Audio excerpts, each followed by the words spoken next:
नमस्कार.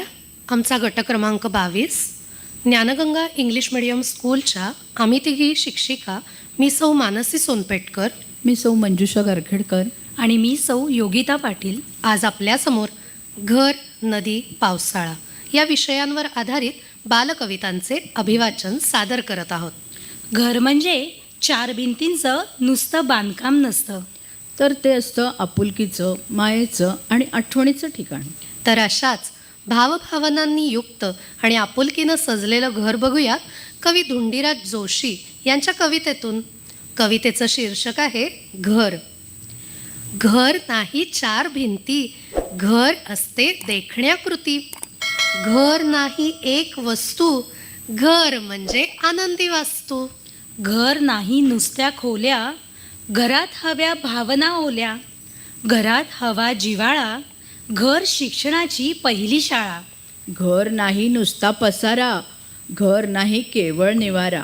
घराला असते कहाणी, घराला असतो आपला चेहरा. घर शिकवते पाहायला, चालायला, धावायला. घर शिकवते लढायला, दुःखाचा डोंगर चढायला. घराने असावे सावधान, घराने द्यावे समाधान. घराने ठेवावे काळाचे भान, जवळ करावीत नवी मूल्ये, नवी ज्ञान. घरात आईचे अपार कष्ट, आजी सांगते सुंदर गोष्ट. घरात आजोबा गप्पिष्ट, आईच्या हातचे जेवण चविष्ट. किती छान शब्द आलेत ना या कवितेत. सावधान, समाधान. शब्दांचे घरही असेल का ग आधी? हो, असेलही. त्यांच्या घरात राहत असतील कानामात्रा आणि वेलांट्या. अगं हो, याच कानामात्रा वेलांटीयुक्त शब्दांचे घर या कवी कल्याण इनामदारांच्या कवितेतून आपण आता जाणून घेऊयात. वाचूयात काही कविता. हो हो हो, वाचूयात ना.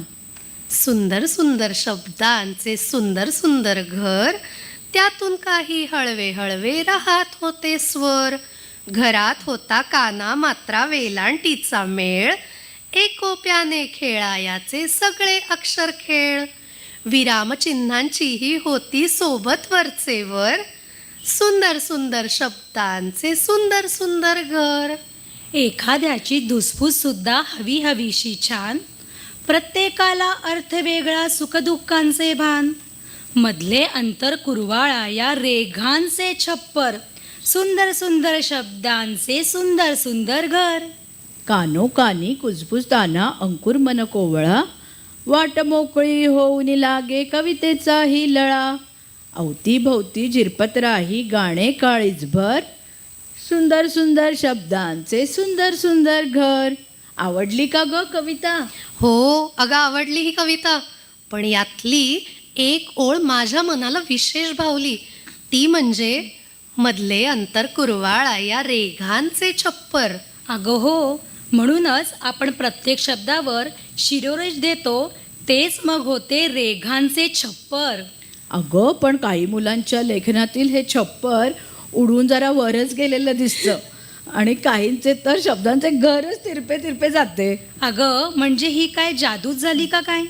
असं एखादं जादूचं घर असेल का? अशा जादूच्या घरात कसं असेल ग वातावरण?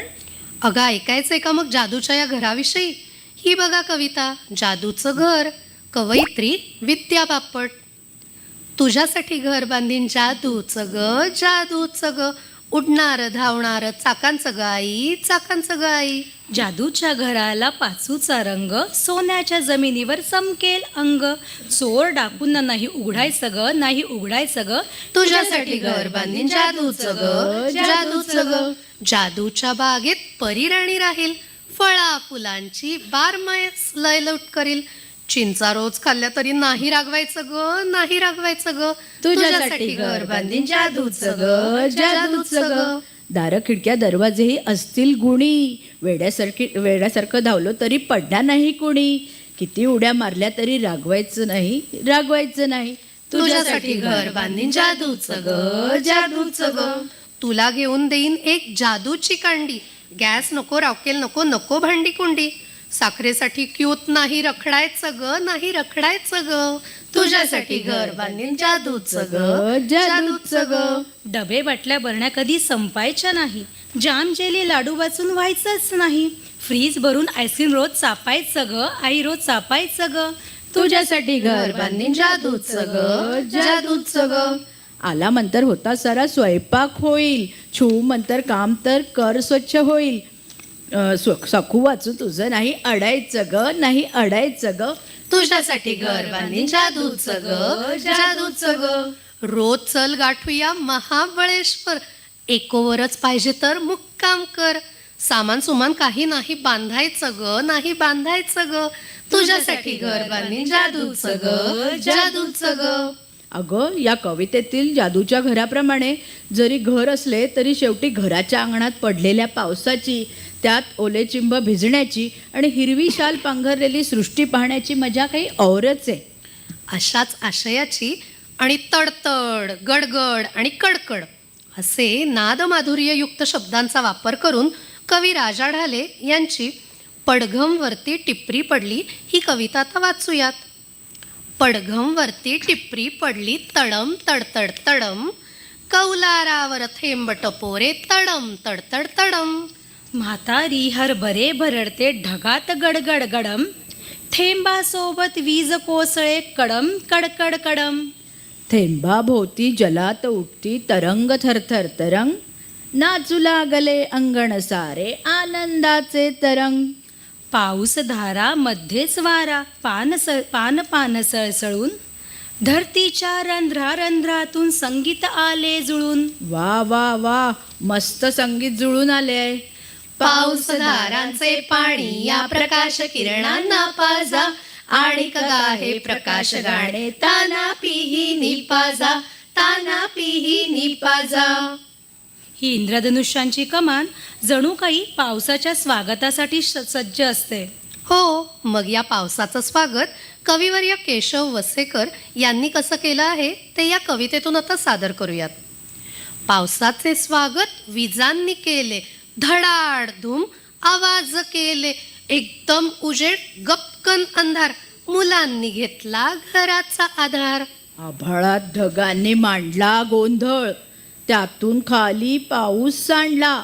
पावसांचा आवाज रप रप रप, विजेचा उजेड लख लख लख. विजेचा आसूड कडाड वाजतो, आपल्या जीवाचा थरार होतो. विजेने आपल्या दीप्तात डोळे, कानात घालावे वाटतात बोळे. विजांचा ढोल वाजत राहतो, उजेडाचा पडदा पांगत राहतो.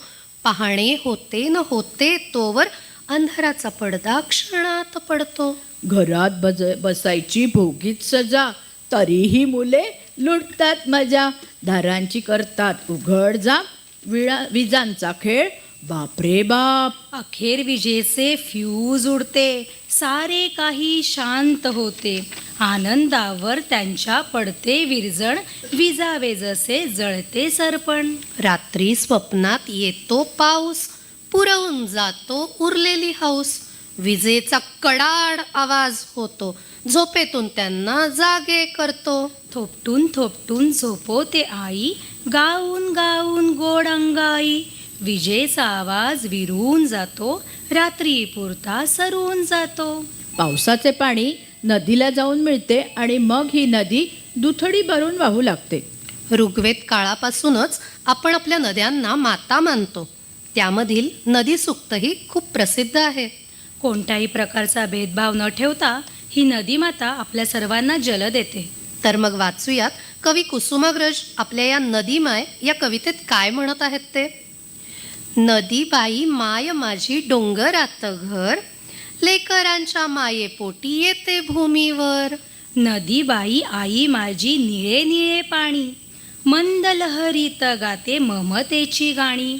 नदी माय जल देई साऱ्या तान्हेल्यांना, कोणी असो कसा असो भेदभाव नाही. शेतमळे मायेमुळे येती बहरास, थाळीमध्ये माझ्या भाजी भाकरीचा घास. श्रावणात आषाढात येतो तिला पूर, पुढच्यांच्या भल्यासाठी जाई दूर दूर. माहे सांगे थांबू नका पुढे पुढे चला, थांबल्याला पराजय जय चाल त्याला. सतत पुढे जा, कार्यरत राहा असा संदेश देणाऱ्या नदीमातेचा मनी आदर्श ठेवूयात आणि आपली वाटचाल करूयात. धन्यवाद. धन्यवाद.